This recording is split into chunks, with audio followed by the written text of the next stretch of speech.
the network for the AV industry. What are you listening to? This is AV. This is AVNation. This is AVNation.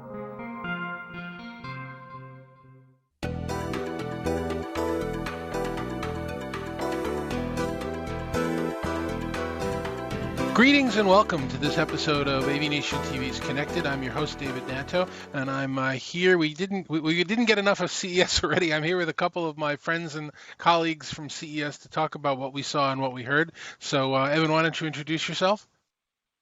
Yeah, it's Evan Kirstel. Many of you know me from my Fanatic social media presence, and here to share my experiences of my first CES. And Doug. Hi, I'm Doug Money. I'm Doug on IPCom on Twitter. I've been doing technology for at least since the early 90s, editor-in-chief of On Magazine, and going to way too many CESs, as I was telling Dave earlier. Yes, we've been to a lot of them. And you know, it's an interesting thing that I've seen at least two, maybe three, but definitely two blogs and articles over the last week as we record this. It's about a week and a half after CES ended, where people saying that Vegas is no good for CES and it's a bad environment and people can't get around. And having gone to more than 20 of these, probably even more than 25 of these, I don't know any other city that could handle it. If you don't have a lot of experience in the place, you're going to find yourself doing a lot of unnecessary walking and waiting in cab lines and other things. But if you do understand the tricks and tips, I don't think there's a city on the planet that could handle 170,000 visitors like this. So before we get into the nuts and bolts of CES, what are you guys' thoughts on how the city handled it and what your experiences were? I know, as scary as this sounds, it's gotten better. It used to be the case where if you wanted to get a cab at night, you had to wait 20 minutes for a cab. Thank goodness that we now have Uber and we have Lyft to rideshare and it seems to be a minor miracle that people putting rideshare pickup at a different place other than where the cabs are has seemed to have distributed crowds and distributed people, picking up people from moving from point A to point B at CES. But I'd say that I think, Dave, your point is right. I mean, CES will claim 170, 180,000 plus people. There is no other place on Earth that I think you could do it. And I know one of the other threads. The problem, I think, is the U.S., not so much CES show, but U.S. infrastructure. So, Shanghai could do it. Dubai could do it. The problem is we don't invest in, public infrastructure, public mobility in the way we need to. So, the monorail in Las Vegas is pretty limited. There's no light rail. There's no subway. And if you look at other cities around the world, there are much better ways of moving large numbers of people between point A and B. So, I think it's more of a U.S. infrastructure issue than a CES issue.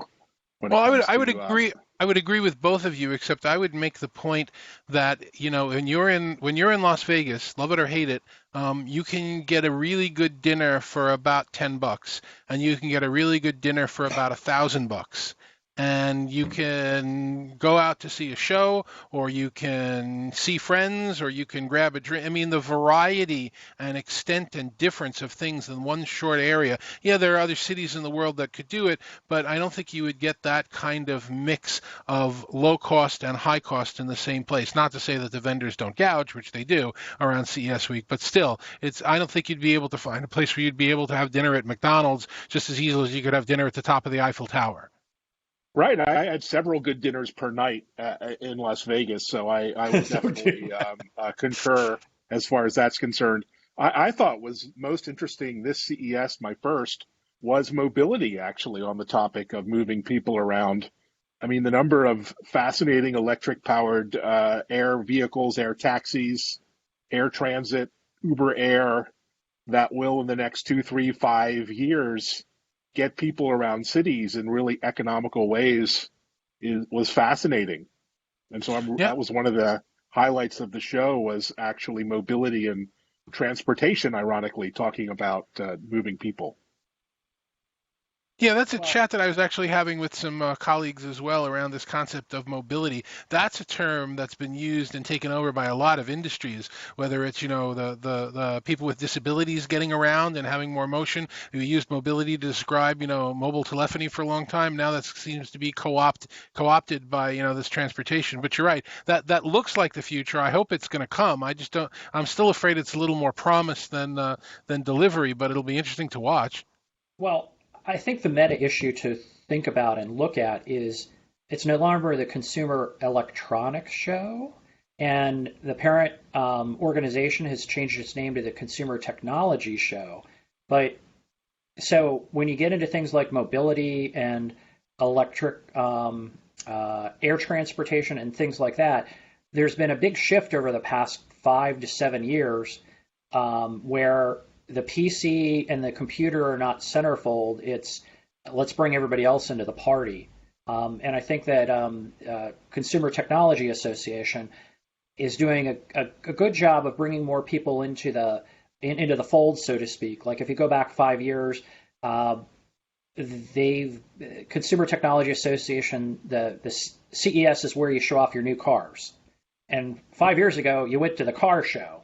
And in Detroit, the Detroit Car Show was the big thing. Now it's CES where people want to show things. So I think the evolution's been very interesting, and it's also very interesting to note that there's more and more enterprise-ish and small business-ish products and applications and services showing up at CES. So I think that evolution is good in some ways, and it's not so good in other ways, because as CES starts sucking in some of these other topics, they're taking away fire and they're taking away money from other shows that may be more focused on a specific area of interest. Yeah, case in point was the digital health part of CES. I mean, I think Digital Health CES is now one of the biggest health technology get-togethers in the country, and it really has become a showcase for everything from smart connected beds that learn your preference and temperature and positioning, to wearable devices of every kind, to sleep monitors from the likes of big companies from Philips and others. And I love how personalized and human a lot of the technology is becoming, beyond just the gadgets that we've seen over the years. Well, I'm with you both. I agree. I'm a big fan of CES. Like I said, I've been to many of them. I'm going to keep going to them. The advantage it has to me, and this is what we talked about when we were together at our podcast, is that it gives you a really good look as to what's happening in the next 18 months in all of technology. So to think that it's consumer or any one of the niches, it's not. It really gives you a sense of where technology is going. So in that sense, it's the most important trade show that I go to over the year, including the ones in my industry. The thing that I'm a little bit upset about, and this is not a CTA thing, this is an all conferences thing.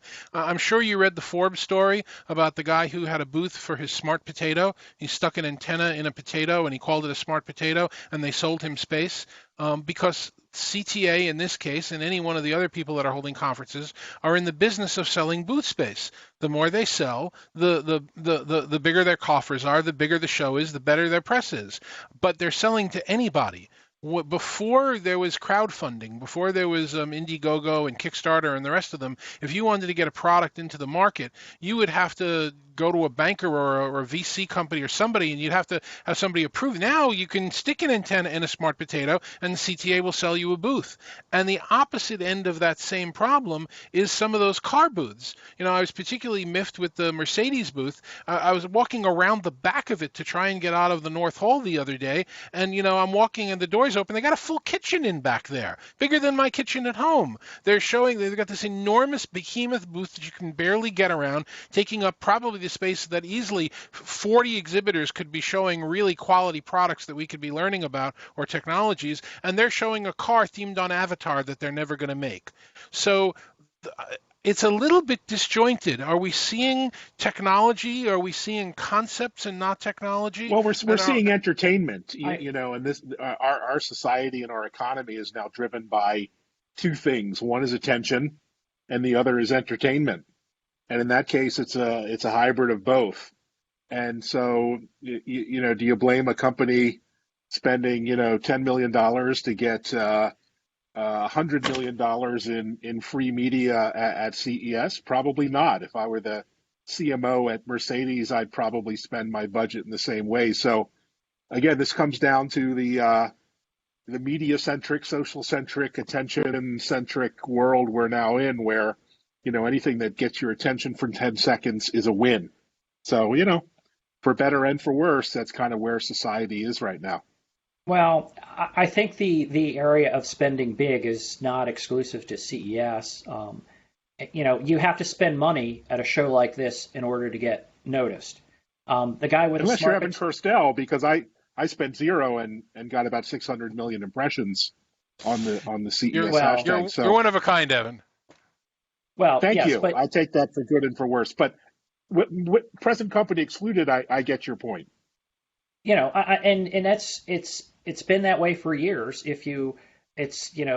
There's a minimum amount of money that you need to spend in order to get recognized at CES due to the size of the show, and that's been that way for decades, literally. Now, the guy with the smart potato, he had a gimmick, but I'd say that he's an outlier, and we're always going to have a gimmick. Last year's gimmick was the controversy over the woman with a sex tech, and her gimmick was she got banned out of CES, and she certainly milked that for all of it was worth. And now it's like, now they're allowing sex tech on the floor of CES. But you look at the proportionality. I'm kind of jealous about the internet connected potato. I wish I had that idea. Maybe next year it'll be an internet connected banana, not taped to the wall, but nevertheless internet connected. So yeah, this is the name of the game in marketing these days.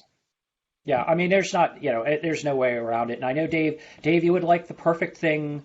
You would like the perfect experience, Dave, but it's CES. There ain't no way we're going to have a perfect experience, other than if somebody's like running you back and forth between booths in a lounge chair. I mean, it's.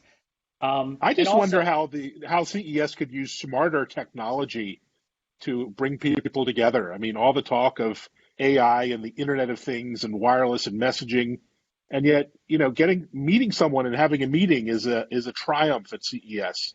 Why couldn't someone come up with a more interesting way to network, to meet people, to have internet connected badges, to leverage social networks, proximity technology, mobility?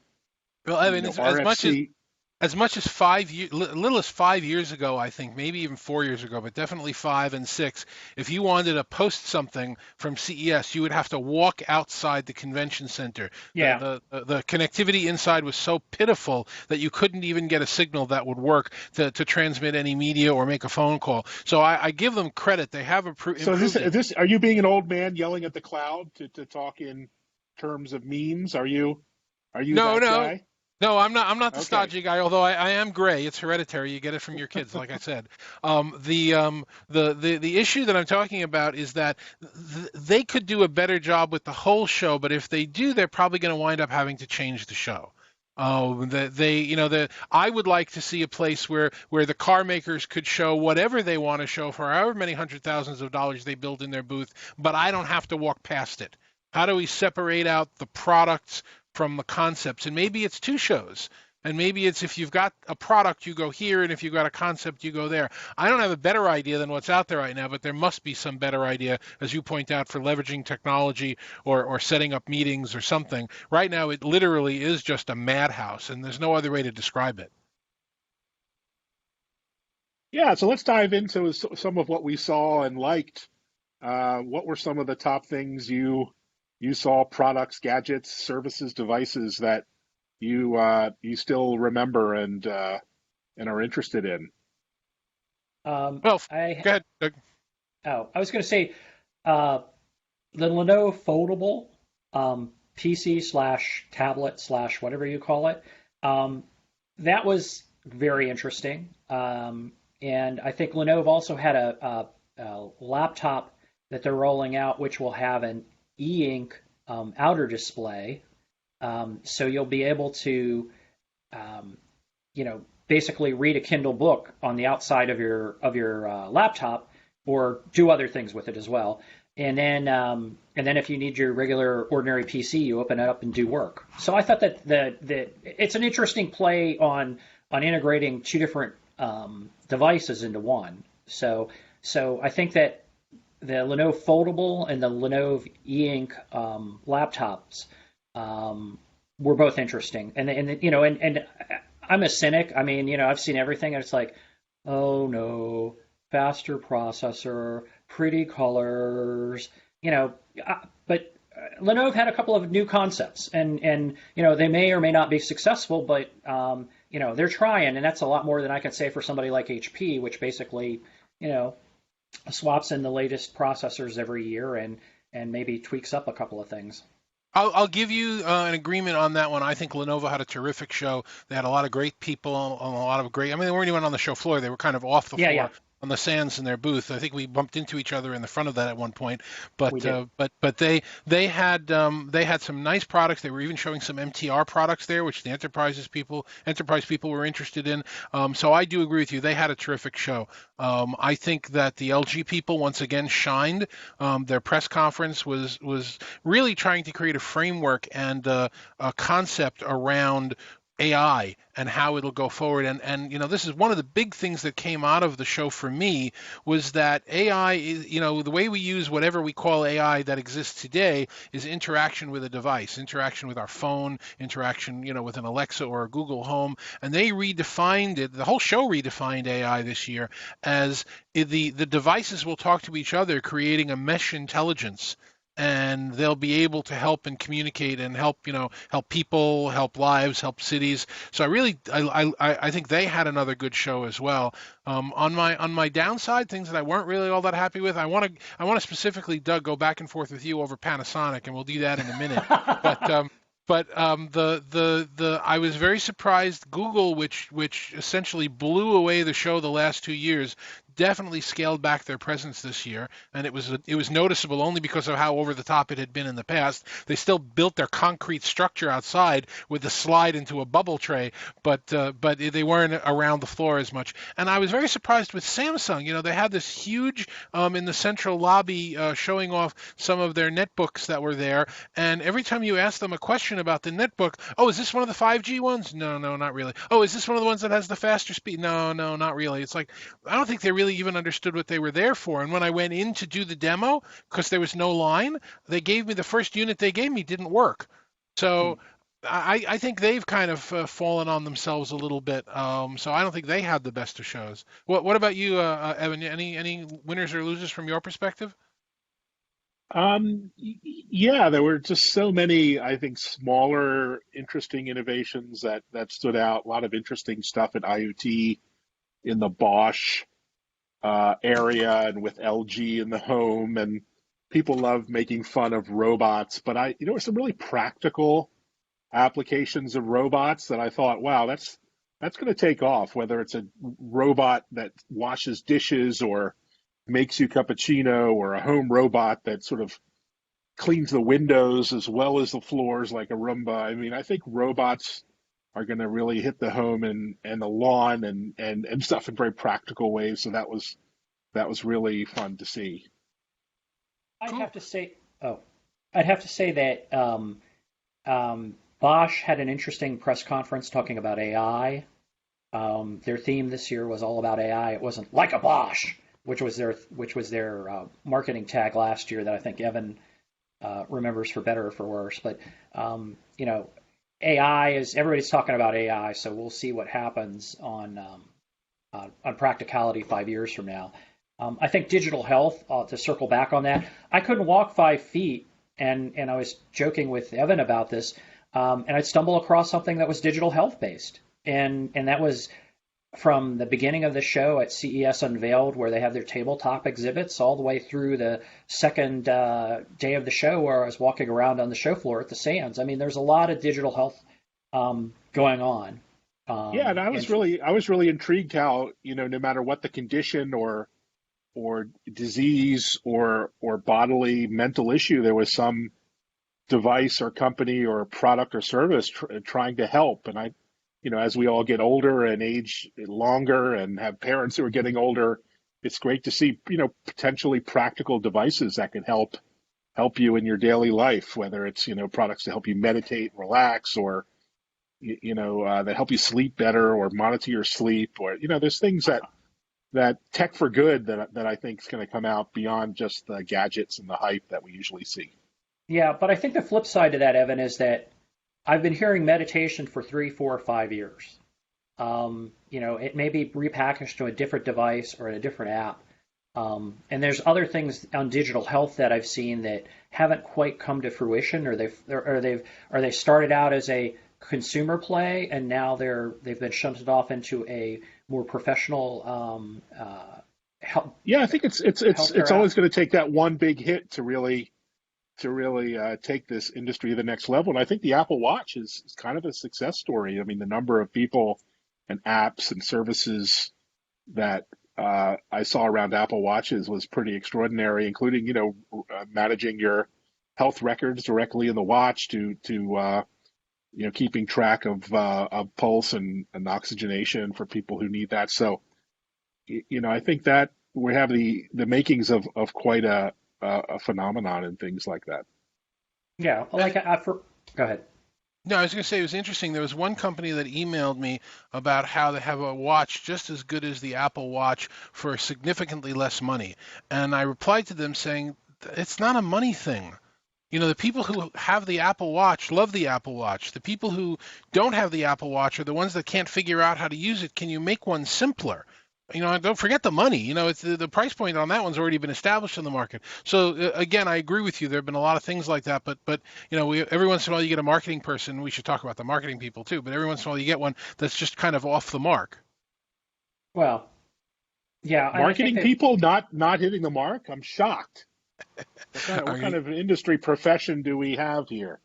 I don't know if I'm getting myself in trouble or if you're going to get me in trouble. All right, let's take 2 seconds and talk about Panasonic. I had just come out of the LG press conference, spent a little bit of time coordinating, got in line for the Panasonic press conference. So LG has already hit me with, here's their new products, here's the way they're looking at technology, here's the IoT company they're working with and the framework. And we sit down at the Panasonic press conference and we get an ex-Olympian endorsing, an Olympic team and Olympic champions. We get bragging about here's all the places that have installed us. Then we get Disney Star Wars and stormtroopers stormtroopers actually running in the room. And it's a 45-minute press conference, and we're about 35 minutes into it. And they haven't talked about a single product or technology. Now, the good or bad debate. So in my mind, that was a total waste of time for me. I don't cover them. I mean, maybe some of the major media give them more coverage if they've got more gitch and more fancy, flashy things. I'm there at a press conference to try and figure out what are they doing this year? What are their concepts? Other people couldn't stop raving. Their Twitter impressions that hour were amazing. Look, it's a stormtrooper. Look, Ray's on stage. Look at and Phelps is on stage. And it's like, I don't know if that was good or bad. I didn't like it, and I know you and I were going back and forth on that, Doug. Well, I think that I have a history. When Panasonic was rolling out their tablets probably a decade ago or more, and Panasonic's pitch at the time was, here's our tablet. It's better than everybody else's tablet because it's made by Panasonic. And so they've stepped up their game a lot in terms of interest. And I think that from the I'll be honest, I enjoyed it. I mean, I enjoyed it because it was refreshingly different from a lot of the other crap and boring crap at some cases that you go through during press day. Now, I could see where, they did talk about a lot of niche products within that press conference. Like, for instance, I'm not going to go out and buy Panasonic's digital Fire 4K truck. laser. No, well, I'm not going to buy the fire truck either. But that's got the Panasonic Toughbook in it, and the interesting thing from a enterprise perspective is that thing talks to the cloud, and Panasonic's running the telematics monitoring for that fire truck and other vehicles. So, okay, maybe I'm not going to buy a fire truck, but the thing that they're doing in telematics in the cloud, that's of interest to me. Yeah, the secret here, I think, with Panasonic is they're kind of really at heart a boring industrial company. I mean, they really almost exited the traditional consumer electronics market some time ago and are doing very well in the industrial sort of B2B plumbing, if you will, infrastructure markets and smart cities and smart factories and sensors and a giant catalog or portfolio of products there. But that's not sexy enough for CES, right? So they have to create some hype and some sizzle around what they do. And I think that's true with a lot of companies who are frankly kind of boring industrial companies, but they need to showcase something, put a happy front end on what they're doing, like at Bosch, who sell sensors and automotive OEM products, and that's what they do. So there's a bit of a disconnect between the reality of their business and what they show at CES. Okay, I will. I don't have as many followers as you do, Evan, not by a long shot. But I was busy tweeting away from the LG press conference what I thought as really good innovations in AI and some of the product announcements that LG was talking about. And then they came up with a refrigerator that's able to make craft ice. And I put out a 3 or 4 second video snippet of them playing a video of a refrigerator that's making craft ice, and put out really, guys, you're making craft ice? What the hell do we need to care about that for? That was my most followed and appreciated tweet from the LG press conference. Everybody getting excited about how it could make craft ice. So, I'm not necessarily the right judge to be talking to on this topic anyway. Well, that complements the device that cools your wine in 2 minutes. You put a bottle in there. Oh man, I love that device. Chills. I don't get me started. Our definition of innovation and what the mass market kind of grabs onto is very different. Okay, let's talk about 5 or 6 or 2 or 3 or whatever you have products that you saw, little things you can actually put your hand on and start using, or technologies that you see are going to change the market. I'll give you a couple of examples from my standpoint. One of them was this concept of true wireless earbuds. I mean, you're talking about health tech. You couldn't walk 10 feet at the show without spitting on a company that's making their own version of true wireless earbuds for a fraction of what they're going for now. So if you know anybody that's buying Apple, AirPods or any of the other stuff, just wait about a year. You're going to be able to buy this stuff at your grocery checkout next to the gum and the Tic Tacs for $30 or $39 from major manufacturers. So the wireless earbuds are going to flood the market within about a year. Be looking for that. Another one that I saw is a small company. Actually, I've got some of their products sitting right over here. This is the Tenavolt. Here it is. They're making. They won an actual innovation award for a new AAA battery, and they go along with their AA rechargeable batteries. What's interesting about these things, nickel cadmium rechargeable batteries, AA, AAA size, for years have always not produced the voltage of regular batteries, and their fall off was significant. The voltage would drop as they ran, and whatever these guys have done, they've created it so it's creating a true 1.5 volts, and it stays constant throughout its range and then can drop off. So now you can use these in wireless microphones and professional media and health tech and a lot of other things where the rechargeables are actually going to now make more sense and help save the environment. It was a bear finding them because they were behind a huge pink booth with people spinning the wheel to try and get a sex toy. So there's that. But those were 2 things that I really saw that changed my thinking at the show. You guys have anything? The latest version of the My Charger, I don't have it in front of me, but it's a small charger that packs, it's about the size of a pack of cigarettes, kids, if you know what a cigarette pack is. I want to talk to you later, but it's about the size of a pack of cigarettes, and it packs into it a pair of prongs that you flip out, and you can stick it in the wall, and it includes lightning cord and a USB-C cord in it, and it fits in your pocket, and you could charge your phone at least 2 or 3 times with it, and it's a beautiful thing. Cool. So the My Charger. I mean, portable chargers usually you need are bigger, and they don't have the bells and whistles. But this is like an integrated package where you don't need a separate USB cable in order to recharge it. You can just stick it in a wall. So thank God for that. And you don't have to hunt around for other cables. The cables are built in, and they're fairly rugged so far, from what I can tell. so I think that the new charger that got me kind of revved up. The other thing I think longer term, and I know that you were making fun of it, Dave, is the beverage cooler. That was cool.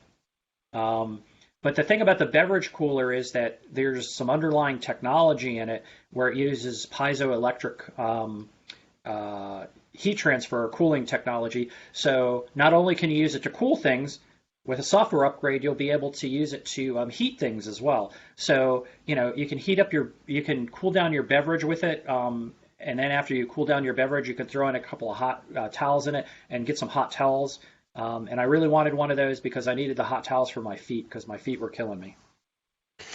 Did you find, and I got to get to you, Evan, and get your thoughts, but did you find, Doug, like I did, that a lot of the exhibitors didn't have as much stuff to give out and try as they did in the past? For years, it's not just swag. I'm not talking about like a beanie or a socks or anything like that.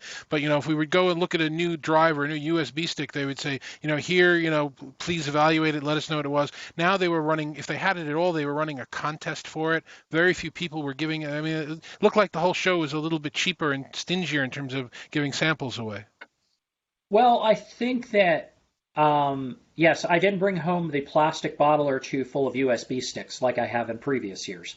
I had a handful. Well, that's of USB. why that's why I like shows where Poly/Plantronics is active, because I generally walk away with $500 worth of swag at every event. So I have high hopes for Enterprise Connect.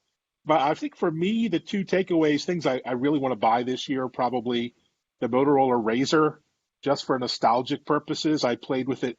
It's a beautiful smartphone. I mean, the folding Razr form factor, and it's a really nice device. It looks really different, really interesting, and compact.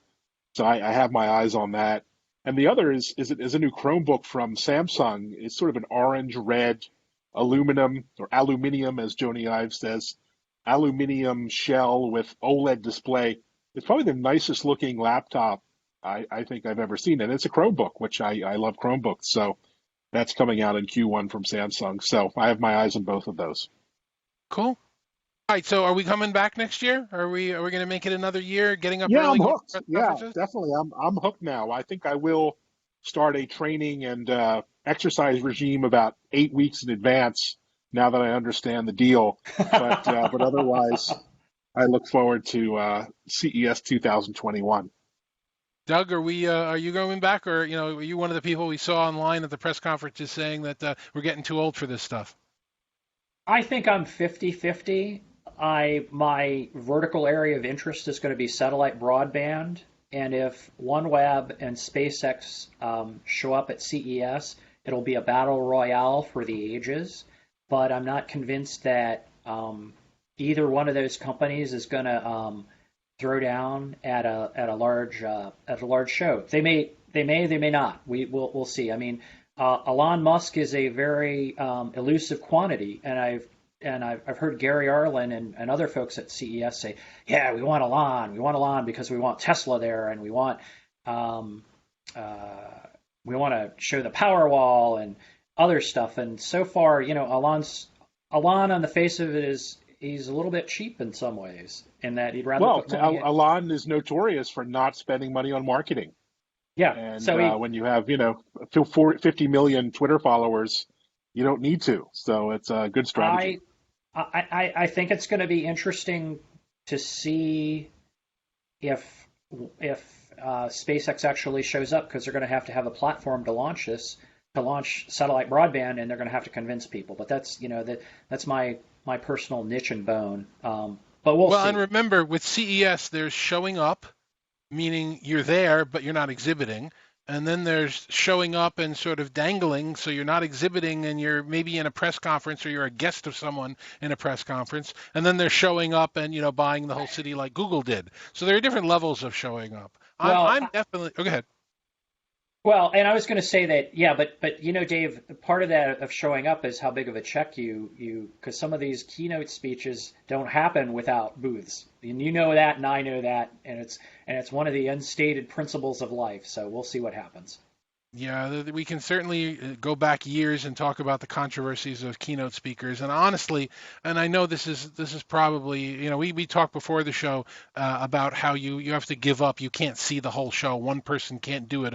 Only a team can. The keynotes are honestly the first thing I scratch off. If anything of any interest happens at a keynote presentation, I can watch the video of it later.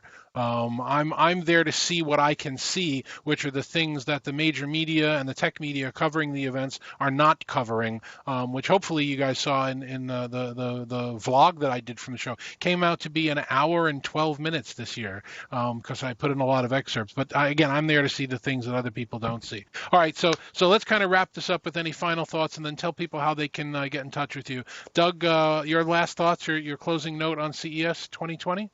Like I said, I'm still recovering. I'm 50-50 for next year.